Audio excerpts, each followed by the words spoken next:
Iyi ni radio ijwi ry'Amerika ivugira i Washington DC mu Kirundi no mu Kinyarwanda. Mwaramutse neza nshuti muduteze amatwi, ni Edi Rwema ubasuhuza mbaye ikaze mu makuru yacu.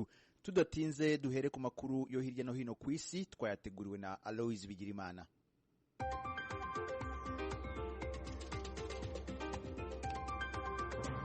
Tagize mwaramutse Edi, ahanini agizwe n'ayavugwa ku mugabane wa Afrika. Muri Mali abasirikare babiri bamuka muri Misiri bo mu nteko za ONU barishwe, abandi bataramenyekana igitigiri barakomereka. Umugwi wa ONU muri Mali MINUSMA wavuze ejo ku munsi wa kabiri ko abo basirikare bishwe na bombe batezwe mu mwibarabara bari mu modokari ejo ku munsi wa kabiri nyene. MINUSMA yavuze kandi ko abo basirikare biciwe hagati y'ibisagara vya Tesalite hamwe na Gao. Intambara muri Mali yatangujwe n'abagwanyi b'abajihadiste mu gice c'uburaruko bw'igihugu. Bamwe muri abo bagwanyi bavuga ko bafitaniye imigenderanire yo hafi na Al-Qaeda hamwe n'umuhari wa leta ya Kisilamu. Itorokanzo ry'amakuru ry'Abongereza Reuters ritangaza ko abo bagwanyi barushiriza kwiyagurira uturere n'aho iki gihugu kirimwo abasirikare ba ONU batari bake. Abasirikare ba ONU bashika kuri 10 barungitswe mu butumwa muri Mali nibo bamaze gufa gushika muri aya mezi 6 ya mbere y'uyu mwaka wa 2022. Ahandi havugwa abicwa ni muri Nigeri. Abakekwa kuba abajihadiste barishe abasirikare 6 bakomeretsa abandi 14 mu gitero cagabwe ku kirindiro ca gisirikare mu buseruko bwa Nigeria hafi y'urubibe na Chad. Ubushikiranganji bwo kwivuna abansi bwa Niger bwavuze ko ku ruhande rw'umwansi hafuye abashika 17, kivuga ko ibigwanisho n'amasasu vyafashwe muri ico gitero cabaye ejo ku munsi wa kabiri Iblabrine ni mu ntara ya Difa. Cabaye igitero ca kabiri mu misi 3 mu manuko bushira ubuseruko bw'intara ya Difa ihana imbibe na Chad hamwe na Nigeria. Muri Afrika kandi abimukira 22 bamuka muri Mali barafiriye mw'ibahari ku nkengera za Libya. Ishiramwe mpuzamakungu ONU ryavuze ejo ku munsi wa kabiri ko ryabwiwe n'abarokotse ko abo bimukira banizwe n'amazi. Ishiramwe rya ONU ryita ku mpunzi n'abimukira OIM ryavuze ko inyuma y'imisi 9 bamaze mu mazi, abarokotse 61 nka bose bamuka muri Mali batabawe n'abasirikare ba Libya bacungera inkengera z'amazi.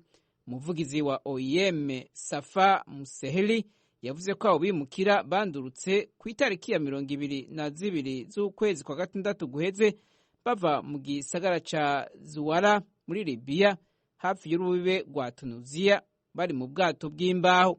Museheli yavuze ko bamwe muri bo bari basinzikaye cyane igihe barokoka baca batwagwa kuvurirwa mu bitaro vya OIM.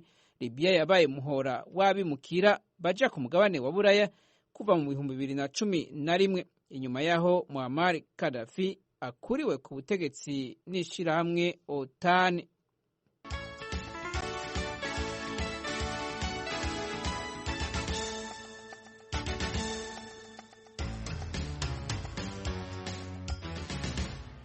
Ku mugabane wa Afrika kandi ikigiga cawo nicita ku bibondo UNICEF muri Somalia kivuga ko abana bashika ku 500 bamaze gupfa uyu mwaka bishwe n'imirire mibi. UNICEF ivuga ko iki gitigiri ariko ari gito kuko hari benshi bafa ariko ntibamenyekane. Umuvugizi wa UNICEF muri Somalia Victor Chiyama yabwijwe rya Amerika ko uruzuba rwagize ingaruka mbi ku bana, aho abandi bashika 400 bashobora kwicwa n'inzara mu gihe batogarukirwa ko vuba. Chinyama avuga ko basavye miliyoni 112 z'amadolari yihuta yo gufasha abo bana muri uyu mwaka, ariko ngo bamaze guhabwa ica kabiri c'ayo mafaranga basaba. Perezida mushasha aheruka gutorwa muri Somalia Hassan Sheikh Mohamed mu kwezi kwa gatanu yaciye agena intumwe idasanzwe izokurikirana ivy'urwo ruzuba n'ubugaragwa muri ico gihugu ca Somalia. Hano muri Leta Zunze Ubumwe za Amerika warashe abantu bari muri defile yo kwigina intahe yo kwikukira kwa Amerika mu micungararo y'igisagara ca Chicago, yarashe amasasu arenga 70. Igipolisi cavuze ko uwo yarashe yakoresheje inkoho y'ingwano yo mu bwoko bwa AR-15 yica abantu benshi, aca yica abantu 7 n'abantu barenga 30 bakomeretse. Igipolisi cavuze ko yamaze indwi zitari nke ategura iki gitero. Robert Crimo wa gatatu w'imyaka 21 akekwa kuba ari we yishe abo bantu, yarafashwe n'igipolisi inyuma y'amasaha akoze iryo bara. Abategetsi ntibaratomora ivyaha ariko yagirizwa. Igipolisi co muri ako karere cavuze ko atabimenyetso kiraronka vyerekana ko ubu bwicanyi bwari bushingiye ku ibara ry'urukoba, bushingiye ku idini ndetse no ku kindi kintu. Iki gitero cabereye mu gice citwa Highland Park mu micungararo y'igisagara ca Chicago ni muri leta Illinois. Gikurikiye ibindi vyabereye mu bisagara vya Buffalo muri New York, icabereye ku ishuri ry'intango y'Uvalde muri leta ya Texas, hamwe n'icabereye i Tulsa ni muri leta ya Oklahoma.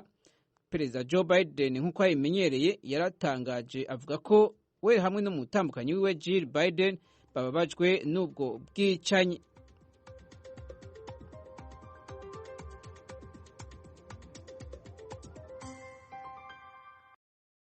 Aloys Bigirimana, urakoze kuri ayo makuru yo hirya no hino ku isi utugejejeho.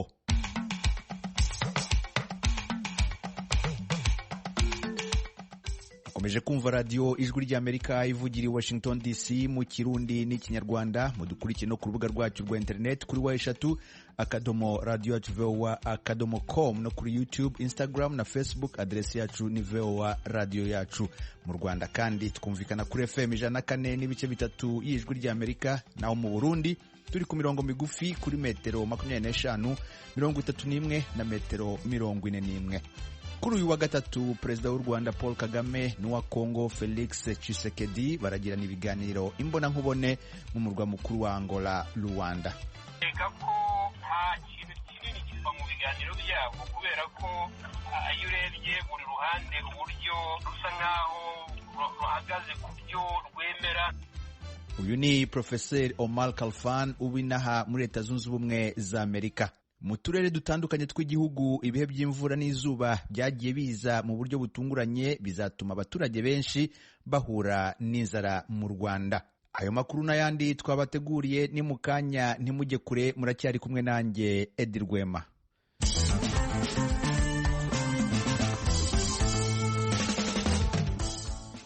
Amakuru yo mu karere k'ibiyaga bigari. Kuri uyu wa gatatu, Perezida w'u Rwanda Paul Kagame ari mu gihugu cya Angola. Byitezwe ko agirana ibiganiro na Perezida wa Congo Felix Tshisekedi. Perezida wa Angola Joao Lourenço niwe wagenwe n'umuryango w'ubumwe bwa Afurika ngo umuhuza w'abo bayobozi bombi. Ibiganiro biribanda ku byo ibihugu byombi bitavugwaho rumwe ku mutwe wa M23 urwanira mu burasirazuba bwa Congo.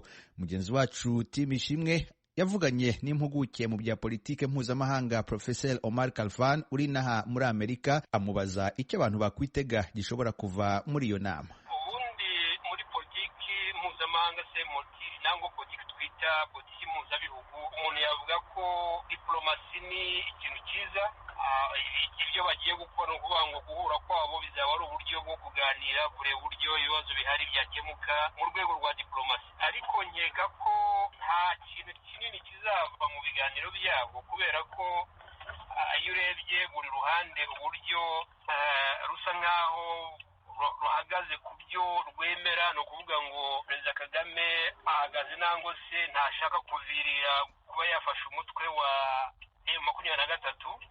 Noneho Kongo nayo ikavuga iti natwe byanze bikunze tuzashaka ingufu z'imbere mu gihugu, tuzashaka abandi twitabaze nk'uko banabitangiye kwitabaza cyane cyane uriya muryango wa East African Community. Ubu hari abasirikare barimo kwitegura kugira ngo bazajye kubafasha nyine kuba bahashya iyo mitwe, cyane cyane mu mutwe wa M23 witwara gisirikare.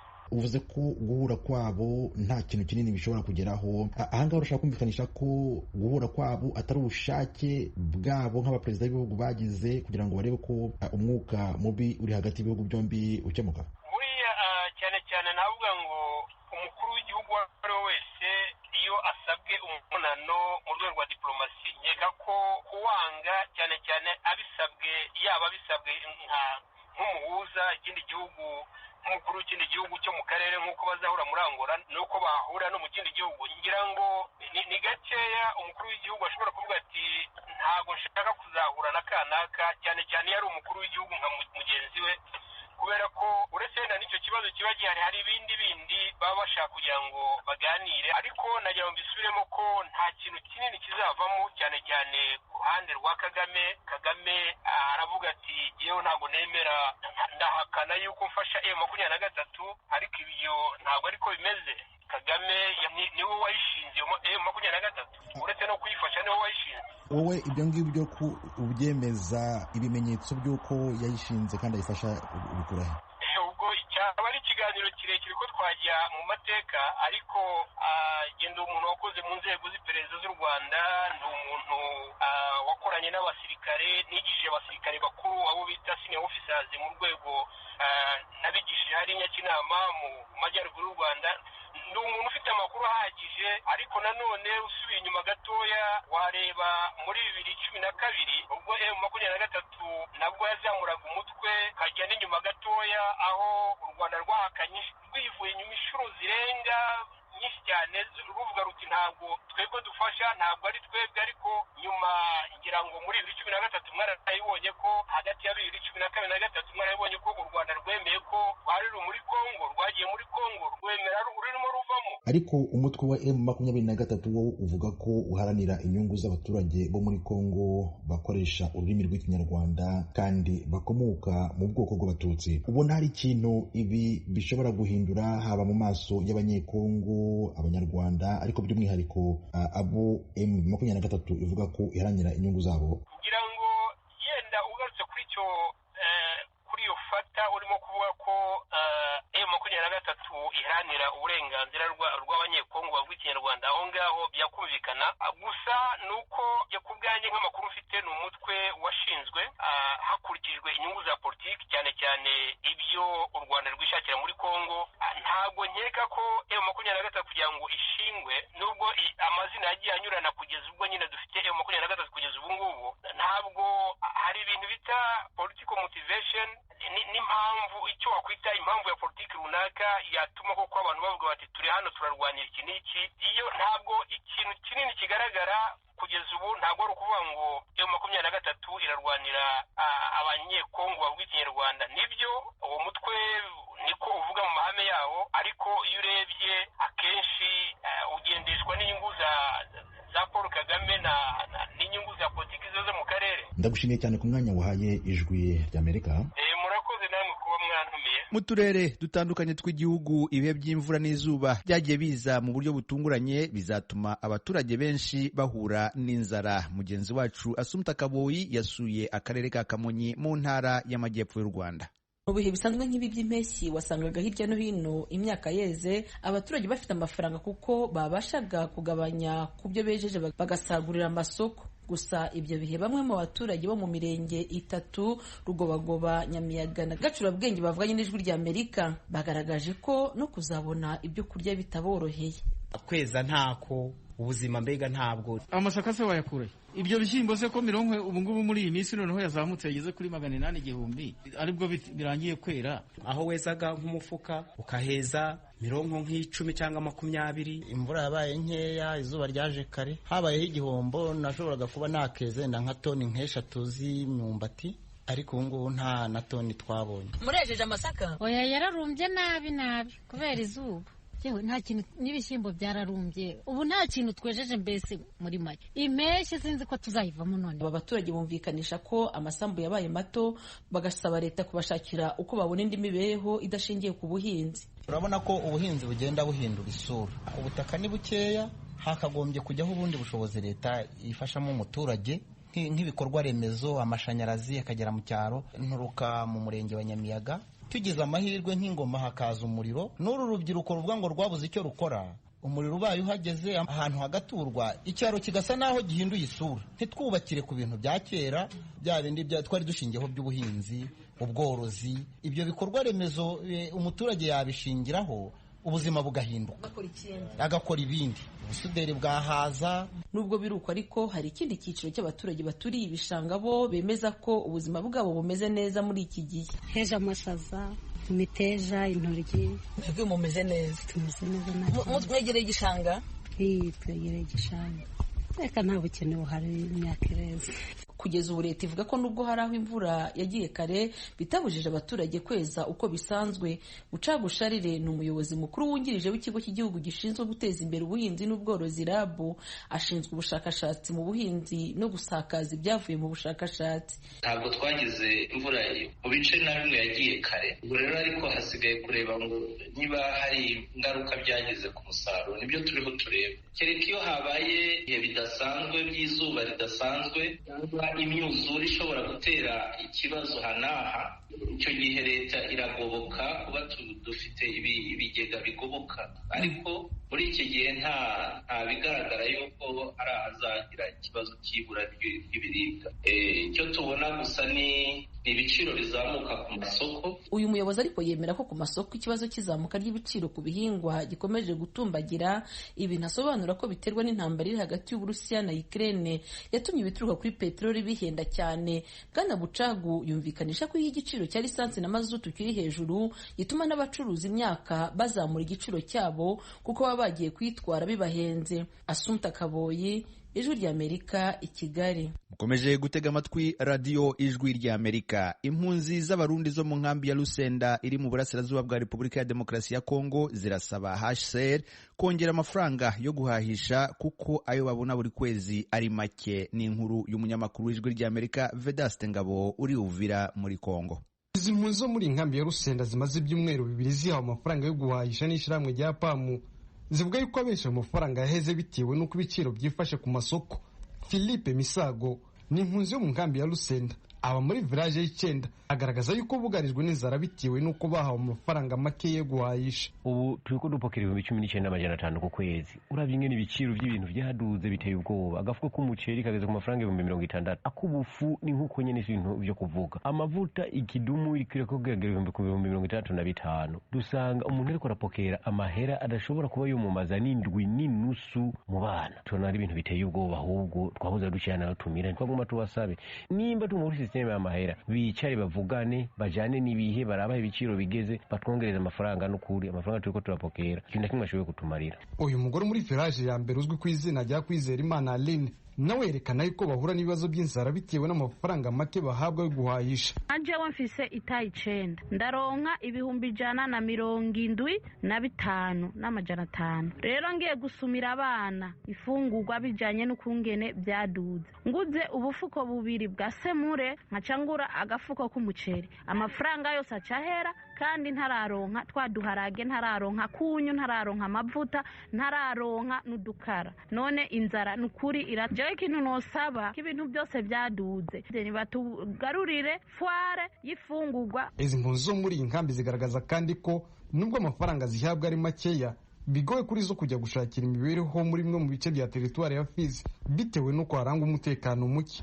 Nibi bifungwa byazimbye, impunzi zahora zisohoka zikaja hanze y'ikambi zigakora mu mirima, ariko ubu ntibigishoboka ko umuntu ashobora kugenda ku birometero 2 uvuye mu kambi ya Lusenda ahura n'abantu bitwaje ibigwanisho bakamukubita bakamikoreza imizigo bamudugana mu mashambi yo basanzwe baba. Barefije bararemerewe cyane nikitwa ifungurwa zapanze amabeyi kandi tuhembwa turonka udufaranga dukeya tujanye na rasiyo y'abana. Nukuri ni mudufashe murabe ukungene mwodufasha mutugwe mu mugongo nk'uko mwatwakiriye kugira abana ntibicwe n'inzara. None 19,500 twobijya ukwezi kose turwo tuja guca ingero iyo mu mashamba bariko baratwiruka ko batwirukana mu mirima ngo nitugende ducare muhira dutekereze ngo iri shamba sigi wacu. Twavugishije hasi kuri iki kibazo cy'izi mpunzi zivuga yuko zihabwa amafaranga make yo guhahisha muri ibi biciro byaduze ntibyadukundira, ariko umuyobozi userukira impunzi z'abarundi mu nkambi ya Rusenda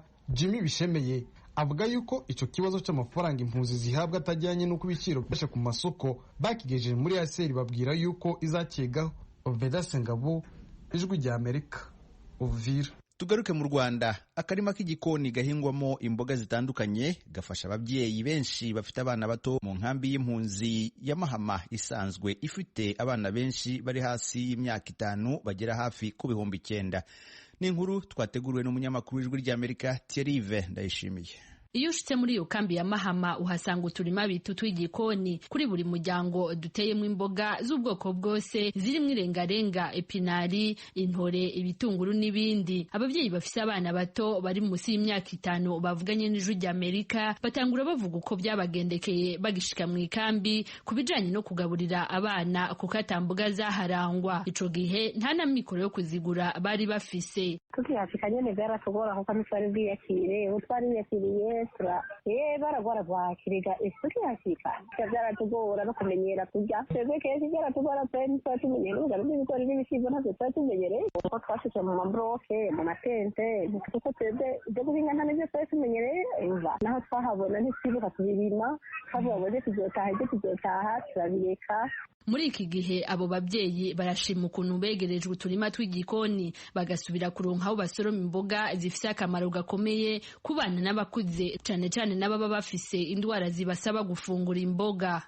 Hano basa neza baramenyereye natwe bakuze twarataye turataye naho nje nsigira 60 bagera kuri 40 bamenyereye n'u Burundi gutungwa n'imboga kubera dende umugabo wa diabete imboga imisi yose ntange naje nsagira imboga ariko ndagera igihe ndazibura ndasago dufasha cyane mu mboga kuko iyo bafite imboga naho dushira ku biharage gacumbira abana ubugari buramirika. Uburyo bakora uturima tw'igikoni benshi mu bahungiye muri iyo kambi ya Mahama ntibari bazi uko dutunganywa na cyane cyane utwo batunganyiriza mu mifuko n'ibibido kugira ngo n'abadafise umurima baronke imboga. Bavuga ko babanje kwigishwa uko bikogwa. Bibonimana Chantal ajejwe imibereho y'impunzi ziba mu ikambi ya Mahama kuri mikro y'Ijwi rya Amerika.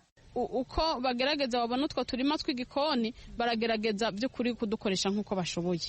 Uravye mu nkamba nibaza ko wagiye uhazunguruka mu ngo nyinshi hose hari uturima tw'igikoni kuko na benshi tugenda tubigisha. Ivyo bintu biratunezereza kuko kanatsinda utwo turima tw'igikoni hari amazi akwiriye mu nkambi.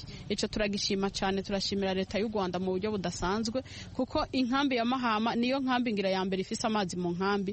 Kurima imboga mu ikambi ya Mahama hari n'ababigiza akazi ka buri munsi kuko baba bafise abo bahemba ku kwezi bazikurikirana umunsi ku wundi. Ijwi rya Amerika ryasanze abariko baravomera izo mboga bahembwa ku kwezi. Umva uko batubwiye. Jewe ndavomera umuntu ubundi namara kuvomera ku kwezi akampemba amafaranga. Mvomera dodo zerera n'ibyumweru 2 ubundi zamara kwera akagurisha nyine akamuha amafaranga. Ku kazi nta kazi nahawe ko kurinda imboga ndahembwa nta kibazo.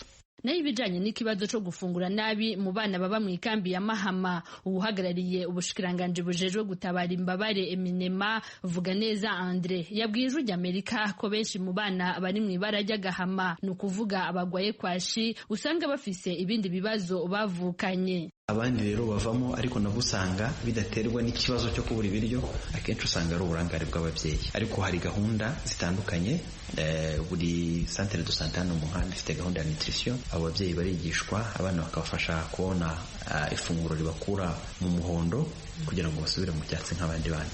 Kandi nibwira ko turi mu ntambwe nziza kuko hakozwe ibikorwa bitandukanye, harimo kwigisha impunzi guhinga champignon. kugeza ubu mu ikambi ya Mahama abantu bari mu mugwi w'abana barenga 28,000 nk'uko bitangazwa n'ubushikiranganje bujejwe gutabara imbabare Minema. Muri abo bana abari munsi y'imyaka 5 barenga 9,000 ni nabo bama bafashwe n'indwara zishimikiye ku kurya nabi. Minema igatangaza ko abana bashika kuri 25 aribo bari mu ibara ry'agahama, ni ukuvuga ko bagwaye kwashi. Ikanavuga kandi ko bigoye ko bava muri uyo mugwi kuko bavukanye ibibazo. Abashika kuri 50 nabo bari mu ibara ry'umuhondo, abo nabo bakaba bariko baritabwaho kugira ngo bashike mu ibara ry'icatsi gisanzwe kibarizwamwo abana bose bafise ubuzima bwiza, inyuma yaho babone kubasezerera.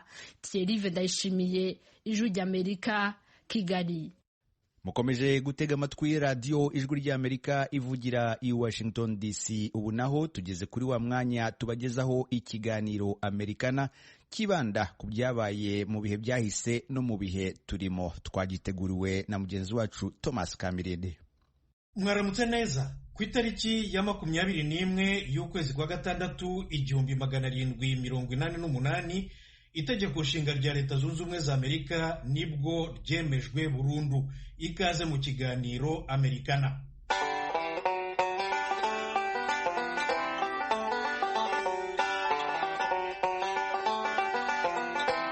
Guhera mu kwezi kwa kane 1775 koloni z'Ubwongereza 13 zo mu burasirazuba bwo ku mugabane wa Amerika ya ruguru zigometse ku mwami wazo, zitangira intambara y'ubwigenge.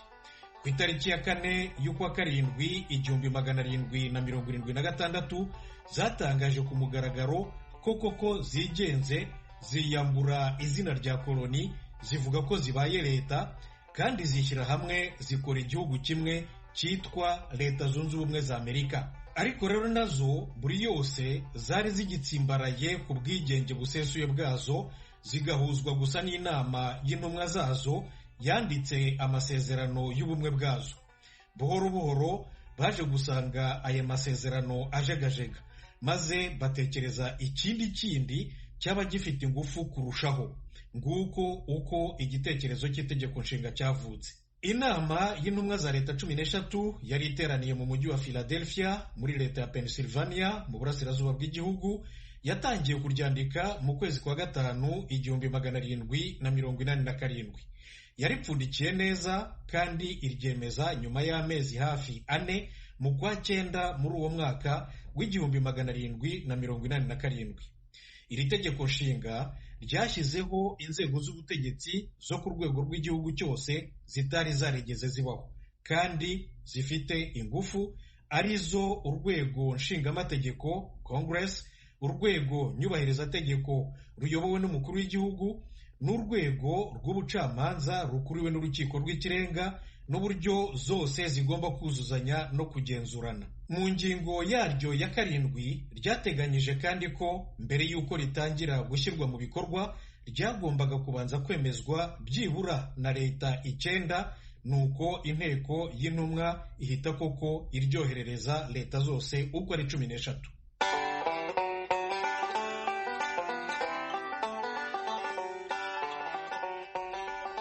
Ijwi ry'Amerika. Leta yemeje bwa mbere na mbere itegeko nshinga rishyashya rya Leta Zunze Ubumwe za Amerika ni Delaware ku itariki ya 7 y'ukwa 12 1787.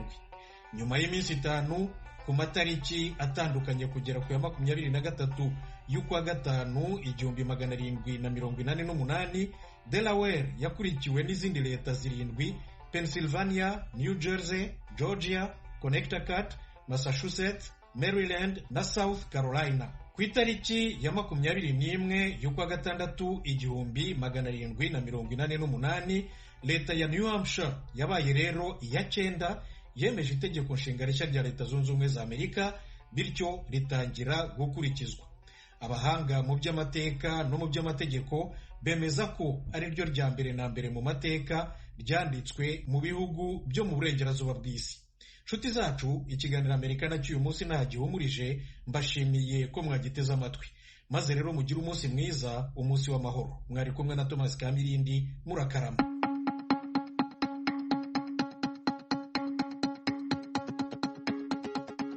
nshuti mwarimu duteze amatwi, aha niho ibiganiro byacu bihumurije. Ndabashimira cyane ko mwahisemo gukurikira Ijwi ry'Amerika.